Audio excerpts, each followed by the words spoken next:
meio irônico pensar que esse universo completa 10 anos em 2023.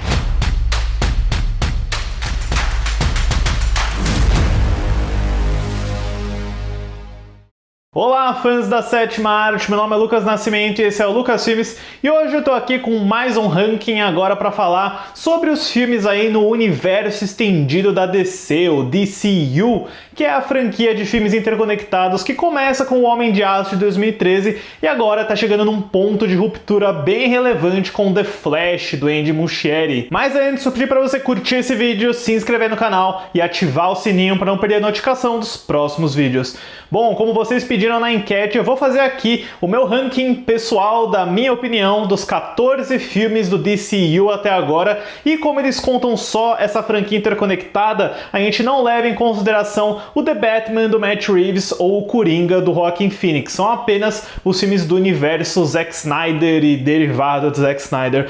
Mas começando aí, em 14º lugar eu coloco o Esquadrão Suicida do David Ayer de 2016, talvez o filme que mais tenha sofrido nas mãos de tesoura da Warner Bros. Durante aquele período sombrio em que a DC parecia estar se levantando para uma grande franquia, mas ela foi completamente sabotada pelos executivos, pelo medo de ser muito sombrio, e o resultado, né, apesar de um elenco muito interessante, de boas caracterizações da maioria dos personagens, o Esquadrão Suicida do David Ayer é um filme completamente picotado, que não sabe se é para ser engraçado, se é para ser dark, que é constantemente atrapalhado pela trilha sonora intrusiva, pela não linearidade de alguns eventos. É um filme completamente perdido e que eu, pessoalmente, queria ter visto qual era a visão original do David Ayer. Eu sei que tem algumas coisas que parecem meio difíceis de salvar, como a Enchantress da Cara Delevingne ou o Coringa do Jared Leto, né? Mas eu definitivamente queria ter visto a visão original do David Ayer, porque o que a gente viu nos cinemas aí é um filme muito, muito fraco. Em 13º lugar eu coloco Adão Negro, do Jaume Collet Serra, do ano passado.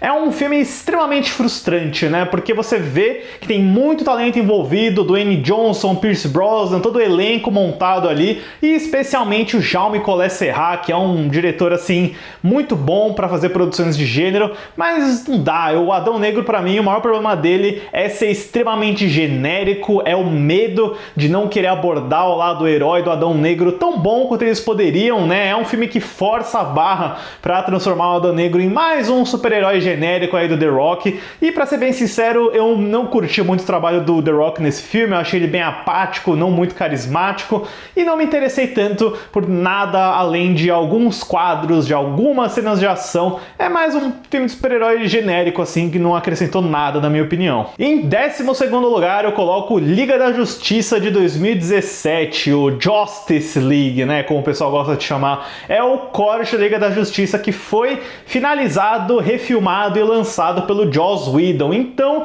é um filme meio esquizofrênico, porque tem coisas ali que funcionam, toda a interação do elenco, a apresentação dos personagens, vários aspectos que seriam mantidos na versão do Zack Snyder. Mas quando você começa a ver as linhas tortas de costura, como os efeitos ou as piadinhas que saem da boca do Batman, né, além daquele visual horroroso do Lobo da Steppe, que é um dos piores vilões que eu já vi nesse tipo de filme, aí fica meio difícil de aceitar. Mas eu preciso ser sincero, quando eu assisti a Liga da Justiça do Joss Whedon na primeira vez, eu gostei, eu achei legal. Mas aí a cada vez que esse filme foi passando, que eu ia assistindo e que eu vi aquela boca digital do Henry Cavill sem bigode, aí sim dava pra perceber que esse é um brinquedo todo remendado. Em 11º lugar eu coloco Mulher Maravilha 1984, da Patty Jenkins. Depois daquele ótimo filme de origem de 2017, a expectativa era gigantesca para esse filme, né? Afinal, partes 2 de filmes de super-heróis costumam ser muito, muito mirabolantes e especiais, e não dá pra negar que a Patty Jenkins tem uma ideia forte para esse filme de 84, desde a ambientação nos anos 80 até o absurdo dessa pedra mágica, desse vilão do Pedro Pascal, do retorno do Chris Pine, e a intenção de fazer um filme que realmente honra o espírito do Richard Donner. Dá pra sentir isso durante boa parte do 84, mas não dá. Eu acho que a história, a trama e o roteiro são muito bobos, eu não compro essa ideia da Diana ficar fixada pelo Steve Trevor, pela maquinação de história que permite isso acontecer. E eu também preciso dizer que eu não gosto da Gal Gadot nesse filme. Eu acho que no primeiro filme ela é muito carismática, mas eu acho que ela não segura o peso dramático e tudo que a Diana precisa experimentar nesse filme. Tanto que o destaque pra mim acaba sendo o próprio Pedro Pascal, como esse vilão Max Lord, né? Eu acho que ele tem um arco bem interessante. E eu também daria um bom aceno aí para a trilha sonora do Hans Zimmer, que é um dos trabalhos mais inspirados que ele tem na DC. Uma ótima surpresa, mas no geral uma continuação decepcionante. Em 10º lugar eu coloco Shazam, Fúria dos Deuses, do David F. Sandberg desse ano. Eu acho que o Shazam 2 é um filme perfeitamente aceitável, sabe? Passa de ano, sessão da tarde total. O meu problema com ele é que ele não me trouxe nada de novo, nada que eu já não tenha visto, e quando a gente fala sobre a fadiga de super-heróis, sobre como o gênero tá desgastado, o Shazam 2 é um ótimo filme para qual você pode apontar o dedo e falar, ó, tá vendo? Eu acho que todo aspecto de mitologia grega é bem fraquinho assim, é bem básico. Eu acho que falta uma evolução mais relevante pro Zachary Levi como protagonista, apesar de eu curtir o elenco no geral, a Rachel Zegler, a Helen Mirren. Algumas cenas de ação até tem um toque criativo do Sandberg, mas pra mim é um filme que não é nada memorável, nem pra ruim, nem pra bom. Em 9º lugar eu coloco Batman vs Superman, A Origem da Justiça de Zack Snyder,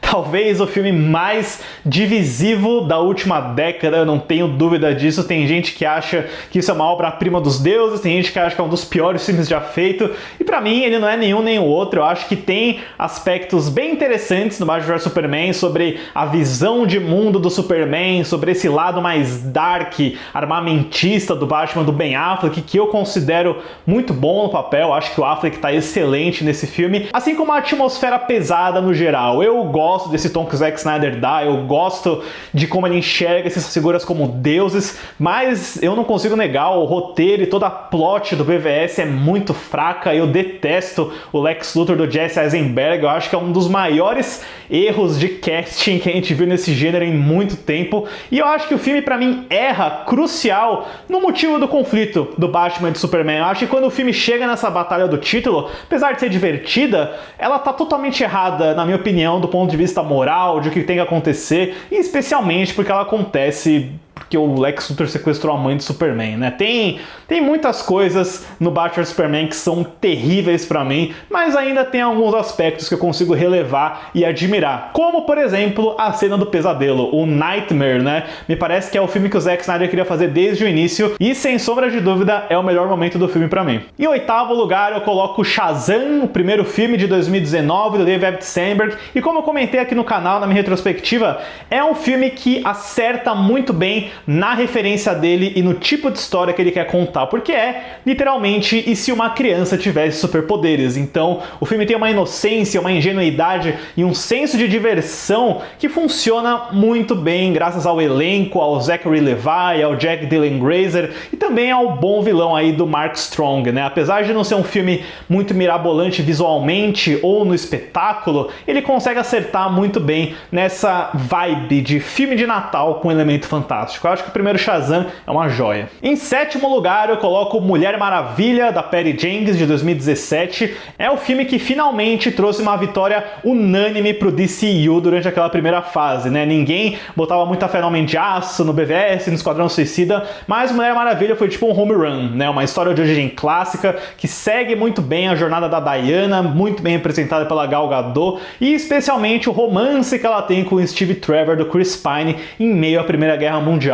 Eu acho que é um filme com um ótimo ritmo, com ótimas cenas de ação e que tem o coração certo para contar uma boa história de super-herói. O terceiro ato é meio fraquinho com a revelação do vilão Ares, né? Acho que todo mundo concorda nisso, mas até chegar lá a gente tem um ótimo filme de aventura, com destaque aí para a sequência da Terra de Ninguém, que é um dos melhores momentos da DC no cinema. Em 6º lugar eu coloco Aves de Rapina, Arlequina e sua Emancipação Fantabulosa, de 2020. Eu esqueci como era longo esse título. Um dos filmes mais subestimados do gênero desses últimos anos. Eu acho que esse filme passou muito batido porque ele também foi um dos últimos lançamentos nos cinemas antes do lockdown, da pandemia de Covid-19. Ninguém conseguiu realmente abraçar esse filme, o que eu acho uma pena. Eu acho que ele é tão esperto na estrutura, no roteiro, na forma como ele cria essa história da Arlequina com essas novas anti-heroínas, novas vigilantes, num sentido que é quase como se o Guy Ritchie fizesse um filme da DC. E eu acho que é bem interessante pela montagem, dublagem, as cenas de luta são espetaculares desse filme. Eu acho que quem não viu Aves de Rapina, pega, sei lá, um compilado das cenas de luta no YouTube, porque é realmente impressionante o visual, a trilha sonora, o vilão do Ewan McGregor, o Máscara Negra, é sensacional. É um filme engraçado, divertido e que pra mim surge como a versão que deu certo do Esquadrão Suicida que a Warner Bros. Tentou montar em cima do filme do David Ayer. Acho que vale muito a pena. Em quinto lugar, eu coloco O Homem de Aço, do Zack Snyder, o filme que começou tudo em 2013,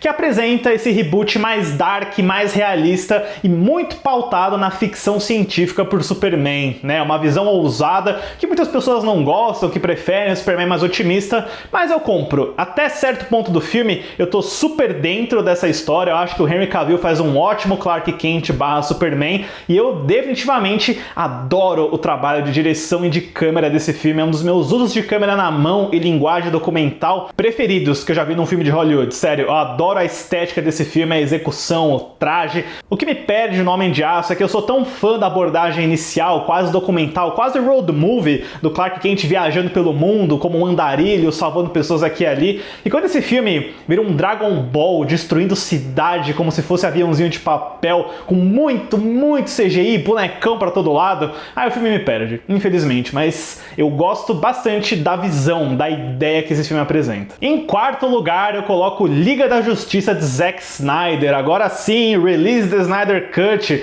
Depois do filme de 2017, de muita campanha dos fãs e do desejo da HBO Max, que nem existe mais, né, em fortalecer a marca deles, a gente teve o corte ambicioso de 4 horas do Zack Snyder para a primeira união da Liga da Justiça dele. E eu acho que é um filme que, beleza, não precisava dessas 4 horas, dá para você perfeitamente criar um corte conciso e coerente de no máximo 3 horas, mas eu adoro os personagens, eu adoro as caracterizações, as interações e a forma como o Zack Snyder, né, tá solto, tá livre. Ele faz cenas de ação muito interessantes, muito ambiciosas e, pra minha grande surpresa, o vilão Lobo da Steppe, agora na sua forma original toda espinhosa, é sensacional. É um dos grandes vilões da DC nos últimos anos, assim, e apesar de ser um filme que tem o seu ritmo mais lento, que demora para chegar onde a gente quer ver, ele faz isso numa jornada de herói bem interessante, bem épica, e que eu, beleza, não vou ter uma continuação disso, mas essas 4 horas aí valeram uma boa despedida. Em terceiro lugar, eu coloco The Flash, o novo filme aí do Andy Muschietti, que muitas pessoas taxaram como o melhor filme da DC desde o Cavaleiro das Trevas,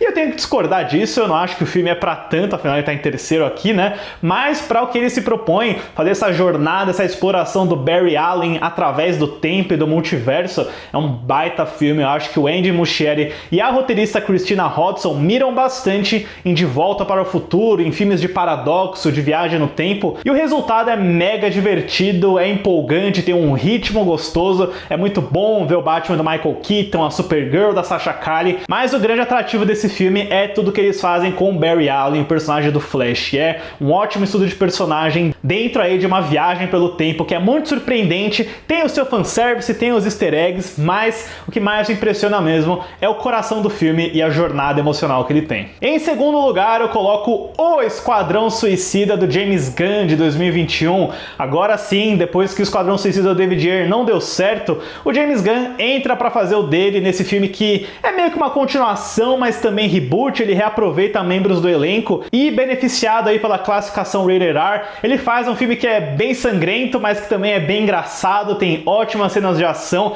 e realmente consegue entender muito mais o que é um filme de esquadrão suicida, né? De uma missão onde todos os personagens são descartáveis, eles não são pessoas muito simpáticas, né? Eu acho que todo o elenco se entrosa muito bem, tem personagens novos que são ótimos, o Idris Elba, o John Cena como pacificador, que também ganhou a série dele, que é fantástica. E eu sinto que esse é um dos filmes onde a gente mais vê o James Gunn podendo ser quem ele é, né? Na Marvel ele tem que ficar na classificação PG-13, mas o Esquadrão Suicida é pra maiores, então ele pode fazer o que ele quiser. Ele tem uma estrela do mar gigante como vilão, e ele literalmente mata um Esquadrão Suicida inteiro na primeira cena, né? Eu acho que é um ótimo início pro James Gunn na DC e só me deixa mais empolgado pra ver o que mais ele vai fazer. E em primeiro lugar, eu sei que pode ser controverso, muitos de vocês não vão concordar comigo, mas o meu coração só diz Aquaman, de James Wan, um filme de 2018 estrelado pelo Jason Momoa, que é o primeiro filme live action do Aquaman Aquaman nos cinemas. E assim, eu adoro esse filme, eu acho que esse filme